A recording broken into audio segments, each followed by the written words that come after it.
Hi hello ನಮಸ್ಕಾರ. ಬನ್ನಿ friends, ಇವತ್ತು ಜಾಯಿಂಟ್ ಫೋಟೋ ಯಾವ ರೀತಿ ಮಾಡಬೇಕು ಅನ್ನೋದನ್ನು ನಾನು ತಿಳಿಸ್ತಾ ಇದ್ದೀನಿ. ಫ್ರೆಂಡ್ಸ್, ನನಗೆ ಮೊದಲನೇ ಓಪನ್ ಮಾಡ್ತಾ ಇದ್ದೀನಿ 7.0 ಫೋಟೋಶಾಪ್ನ.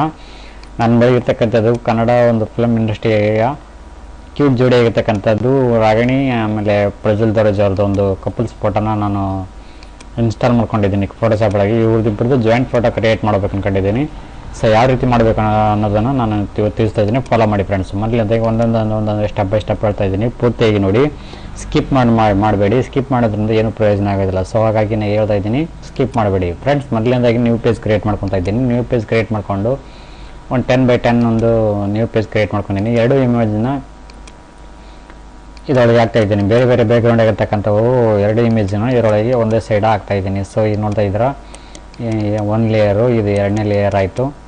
ಸೊ ಎರಡನೇ ಲೇಯರ್ ಆಯಿತು. ಈ ಬ್ಯಾಕ್ಗ್ರೌಂಡ್ ಯಾವುದು ನಮಗೆ ಚೇಂಜ್ ಮಾಡೋಕ್ಕೆ ಈಸಿ ಅನಿಸುತ್ತೋ ಆ ಬ್ಯಾಕ್ಗ್ರೌಂಡ್ ಮಾತ್ರ ಚೇಂಜ್ ಮಾಡ್ಬೇಕು ನಾವು.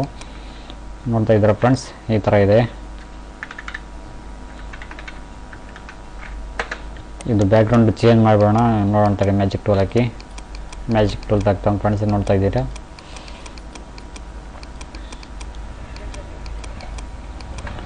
ಡಿಲೀಟ್. ಓಕೆ ಫ್ರೆಂಡ್ಸ್,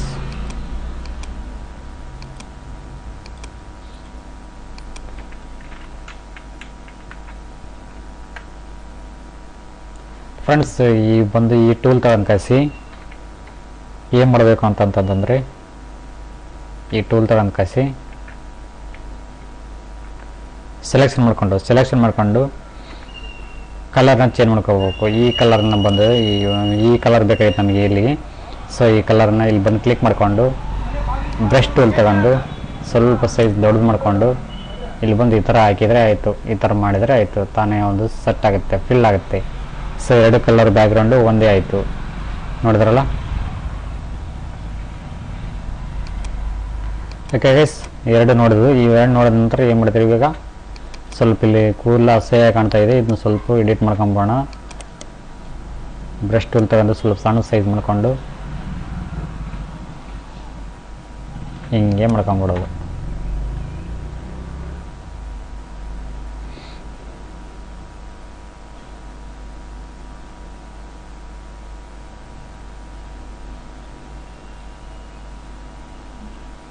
ಓಕೆನಾ?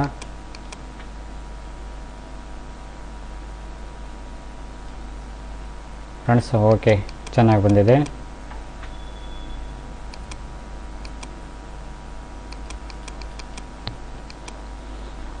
ಫ್ರೆಂಡ್ಸ್, ಈಗ ಸೇವ್ ಮಾಡ್ಕೊಂಡ್ಬಿಡ್ಬೇಕು. ಎರಡು ಇಮೇಜ್ನ ಸೇವ್ ಮಾಡಬೇಕು. JPG ಆಗಿ ಕನ್ವರ್ಟಿಂಗ್ ಆಗಿ ಸೇವ್ ಆ್ಯಸ್ ಡೆಸ್ಕ್ಟಾಪ್ PSD ಬೇಡ, JPG ಬೇಕು. ಇದನ್ನ ಸೇವ್ ಮಾಡ್ಕೊಂಡ್ವಿ. ಈಗ ಎರಡು ಲೇಯರ್ನ ಬಿಟ್ಬಿಡ್ಬೇಕು. ಇವು ಎರಡು ಲೇಯರ್ನ ಕಟ್ ಮಾಡ್ಕೊಂಡು ಕಸಿ ಬಿಟ್ಬಿಡ್ಬೇಕು. ಬಿಟ್ಟು ನೀವು ಈಗ ಮೊದಲನೇ ಯಾವುದೊಂದು ಸೇವ್ ಮಾಡ್ಕೊಂಡಿದ್ವಲ್ಲ ಆ ಇಮೇಜ್ನ ತೊಗೋಬೇಕು ಫೋಟೋಶಾಪ್ ಒಳಗೆ. ಮತ್ತೆ ಒಳ್ಳೆ ರಿಟರ್ನ್ ತಗೊಂಡ ನಂತರ ಏನು ಮಾಡಬೇಕು, ಇವೆಲ್ಲ ಆಯ್ತು. ಇವಾಗ ಏನು ಮಾಡಬೇಕು, ಸೈಜ್ ಕನೆಕ್ಟ್ ಮಾಡ್ಕೋಬೇಕಲ್ಲ. F9 ನಿಮ್ಮ ಕೀಬೋರ್ಡ್ನಲ್ಲಿ F9 ನೋಡ್ಕೋಬೇಕು. ಈ ಥರ ಒಂದು ಇದು ಆ್ಯಕ್ಷನ್ಸ್ ಬರ್ತವೆ. ಆ್ಯಕ್ಷನ್ಸ್ ಬಂದ ನಂತರ ಇಲ್ಲೇ ಮಾಡಬೇಕು 8PP ಅಂದರೆ 8 ಪಾಸ್ಪೋರ್ಟ್ ಸೈಜ್ ಫೋಟೋಗಳು ನಮಗೆ ಬೇಕಾಗಿದ್ದಾವೆ. ಸೊ ಹಾಗಾಗಿ ಅದನ್ನ ಕ್ಲಿಕ್ ಮಾಡ್ಕೊಂಡ ತಕ್ಷಣ ಈ ಥರ ಇಂಟರ್ಫೇಸ್ ಬರ್ತೈತಿ. ಸೊ ನೋಡ್ತಾ ಇರ್ಬೋದು.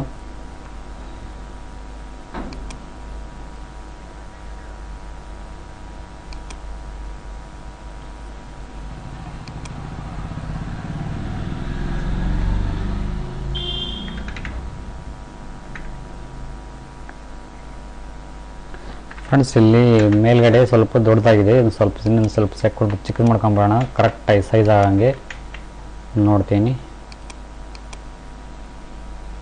ಫ್ರೆಂಡ್ಸ್, ಇಲ್ಲಿ ಬ್ಯಾಕ್ಗ್ರೌಂಡನ್ನು ಸ್ವಲ್ಪ ಈ ಕಲರ್ ಫಿಲ್ ಮಾಡಿಬಿಡ್ತೀನಿ. ಓಕೆ, ಇಷ್ಟೇ ಇರಲಿ. ಕಂಟ್ರೋಲ್ ಡಿ ಹೊಡೆದು ಈ ಫೋಟೋ ಇದೆಯಲ್ಲ ಸ್ವಲ್ಪ ಇಷ್ಟೇ ಇರಲಿ. ಓಕೆ, ಈಗ ಪಾಸ್ಪೋರ್ಟ್ ಸೈಜ್ ತಗೊಂಡು ಈ ಥರ ಹಾಕ್ಕೊಂಡು ನಿಮಗೆ ಎಲ್ಲಿಗೆ ಬೇಕೋ ಅಲ್ಲಿಗೆ ಸೈಜ್ನ ಸೆಟ್ ಮಾಡ್ಕೋಬೋದು. ಕಂಟ್ರೋಲ್ ಟಿ ಹಿಡಿದು ಕಾಯಿಸಿ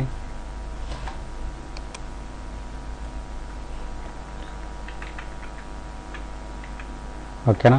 ಎಂಟರ್ ಫ್ರೆಂಡ್ಸ್ ಇಲ್ಲಿ ನೋಡ್ತಿರ್ಬೋದು 8 ಪಾಸ್ಪೋರ್ಟ್ ಸೈಜ್ ಫೋಟೋಗಳು ರೆಡಿಯಾಗಿದ್ದಾವೆ.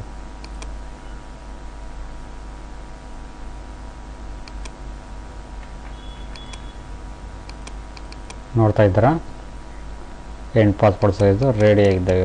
ಬ್ಯಾಕ್ಗ್ರೌಂಡ್ ಚಿಂದು ಬೇರೆ ಬೇರೆ ಫೋಟೋಗಳು ಸೇವ್ ಆ್ಯಸ್ ಪ್ರಿಂಟನ್ನು ಕೊಡ್ಬೋದು, ಸೇವ್ ಆ್ಯಸ್ ಪ್ರಿಂಟನ್ನು ಕೊಡ್ಬೋದು. Okay friends, thank you for watching. Thank you, bye.